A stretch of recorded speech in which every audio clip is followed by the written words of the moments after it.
Alright, let's get straight to the video point. The sea truck, which is one of the most useful tools in Below Zero and one that could change the way we explore the depths. But here's the catch. Building it isn't as simple as just collecting a few resources. We need to move fast because time in the depths is not on our side. That is why today's video I'll be trying to speedrun to get the sea truck as fast as I can. Please like and subscribe if you enjoyed, and I hope you enjoy the video. The speedrun starts from the beginning. Please ignore the glitch effect. I don't know why it happened. It's probably a recording glitch. But the speedrun starts and I get ready myself. We skip the cutscene and we get straight into the action. As you can see, when we have started, I am really confused because I was not focusing that much, but later I unlocked them more so I can get this free world record. So I'm going to first I tried to find some food, but I couldn't find it. So I instantly ran towards the lifeboat to waste no time. And luckily, I am good at navigating, you could say. So I was easily able to go through these very extremely narrow caves which no human could fit through. Then comes this long swim. This is one of the most important parts of the game. I missed the crevices with a lot of resources. I couldn't find it, but I didn't want to waste time, so I just quickly broke all the outcrops to get as many resources while I make my way towards the lifeboat. And this part is very crucial because if I do not get enough resources on my way, I'll be slow for the entire speedrun and then I have to waste time getting the resources. So here I'm very careful looking out for my oxygen so I don't drown and lose all my stuff and then I have to reset. And I'm also very careful looking out for outcrops, especially titanium, copper and quartz, because they are going to be annoying to find if I can't find them when I'm making the speedrun. That is why you can see me looking around, and even if I see a few which are very far away, there's no point in going that far away, but still they're pretty important. So that is why I have to go out of my way to break them. And then first of all, I will have to pin some recipes so I can remember what resources I need all the time and how many I have. So it can be easier for me to gather resources to make the mobile vehicle build and later the sea truck. This is how I did my speedrun beginning. This part you can see I'm gathering a little bit more resources as I just want to be confirmed that I have enough resources. Then I need to craft some stuff. Most importantly, I need knife, read wine sample, scanner and sea light. These are the 4 most important items I need right now. Luckily, I can find some wine samples pretty close to my lifeboat, so I quickly swim to them, quickly gather them, and then come back to my lifeboat. Once I'm back in, I have to craft some stuff, mainly being silicone rubber and bleach, which is pretty easy to craft if you have wine samples. Then with those stuff, I am able to craft my stuff and tools which I need, for example the knife and scanner. But first I went back outside to get for more resources as I am lacking resources to make a knife or a scanner. I would also need an oxygen tank, as then I will be able to deep further in, which I already made. As you can see, I'm still gathering resources, and this is the clip where I have successfully got some extra food and water for myself, because yes, this is a speedrun, but it's not going to be a short speedrun, so I need to gather food. I don't starve on my way. Finally, I make the scanner, I already have the knife, and then I go on my way. I get the first fragment, second fragment, and the third fragment of the sea glide in no time. Then I need to gather the resources, which luckily I've been gathering them the entire time, so I already had them, and I just need to craft a few items. Then I pinned the recipe, but I realized, oops, I have too many pinned and my entire screen will be filled. So I quickly pinned the recipe, and then boom, and then I need a little bit more resources, so I quickly ventured out to get them, and you can see a quick montage of them. You can see I get some outcrops, mine them, I get some silicone rubber and everything for the batteries, and this will make it so that I am able to be making the sea glide, so I can quickly go around the area because I need to be traveling fast. There are 2 main reasons. Obviously one is the speedrun and the other one being brute sharks. They are very annoying to swerve around if you do not have sea glides, and if you have sea glides they are literally non-existent. So that is why sea glide is extremely important to me. As you can see, I've finally gotten enough resources to make the sea glide, and I'm about to make it. And this is going to be a game changer. The sea glide is going to change the way how I play the game, and this is going to be so helpful that I'm probably saying it saved like half an hour of my time around that. I go out to find some fragments, and then I have a route where you can see there's one oxygen plant and there's another down the hill.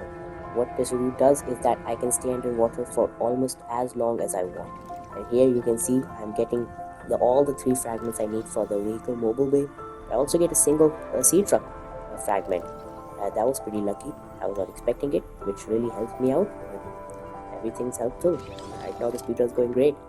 I also get this rebreather, and I make my way back because I have the fragments and I need to pin the recipe and craft the vehicle mobile bay.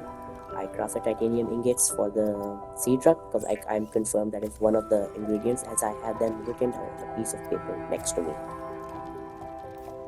I needed more resources, so I left my life pod or drop pod, whatever you want to call it, and went to collect more. Yes, this speedrun should be called resource collecting speedrun, but it's a building the sea truck as fast as I can speedrun. As you can see, it's a pretty close call, but I was able to make it. I do not know what happened, but I lost focus and I was not paying attention to my oxygen bar. And you can see I was just barely in time to the air outside. I got all the oxygen back. I went back in and focused up, and I was like, I'm not going to die, and throw the speed run.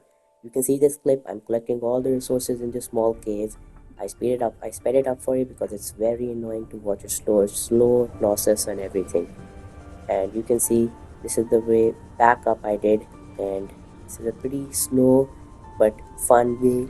Not really fun. The sea truck fragments are one of the most annoying fragments to get, but luckily I had memorized most of their spawns, but I was getting extremely unlucky as I already saw 3 of their spawns and I found none.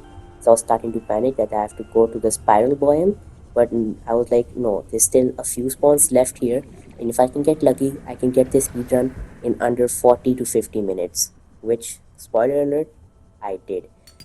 And I'm getting more resources because I need gold and silver. They are the most important resources to mankind in Subnautica below zero. So I'm really paying attention to those outcrops. And then you can see here, I'm stuck in this cave.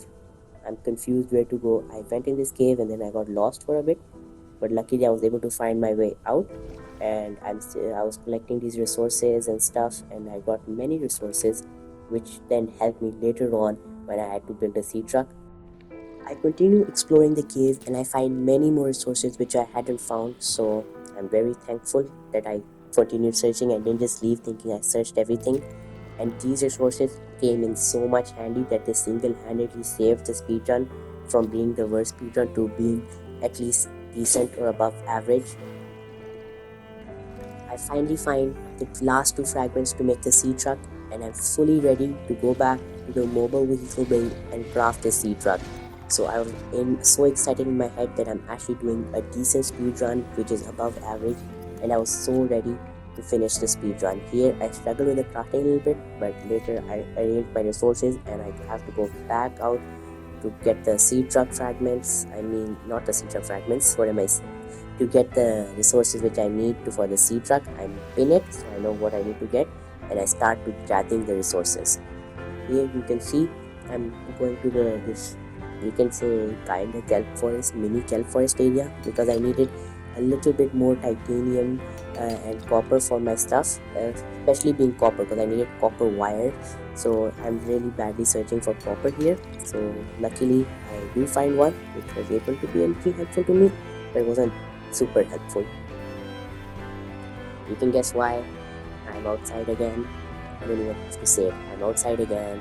So I'm using the same route to get more lead because I need lead for the sea truck, which I don't have. I keep exploring, keep finding resources. As you know, at this point it's extremely boring. I know this becomes a little boring, but luckily I cut out everything for you. There's nothing much for me to say anymore because you all know what's going on. I mean, who hasn't played Subnautica Pro Zero? Who doesn't know how to make a sea truck? So I can't tell much about the gameplay, so you can just see for yourself. I'm just getting lead and some silver and stuff like that to finalize the creation of the sea truck, so I can just finish this time and then boom, I'm done. I have final time. So I'm just swimming around, nothing for me to tell you guys. Finally, after 7 years of working hard, definitely not just like a few minutes or like 5 minutes, I get all the resources, and then I just need to craft an advanced riding kit so I can finally be done with this challenge of creating a sea truck, which was surprisingly more annoying than I thought. And boom, I got the advanced fighting kit, and now I just need to make the final swim towards the mobile vehicle bay, which I easily do. And then this is the best part of the speedrun. Sit back, relax, and just look at what you've done. I've made the sea truck, and I'll reveal the time at the very end. So hope you guys enjoyed. If you wanna guess the time, you guys can guess the time. But this was a pretty fun speedrun for me. There were some annoying parts because 90% of the speedrun was just gathering resources, but I had a lot of fun. I hope you guys really enjoyed my video. After collecting everything, scanning the fragments, and building the sea truck, I did it. In just 39 minutes and 47 seconds, it's ready for action. And that's how fast I can get it. But there's still plenty to explore, and with the sea truck, I'm just getting started on my Subnautica world. Hope you guys enjoyed this video. See you later. Peace out.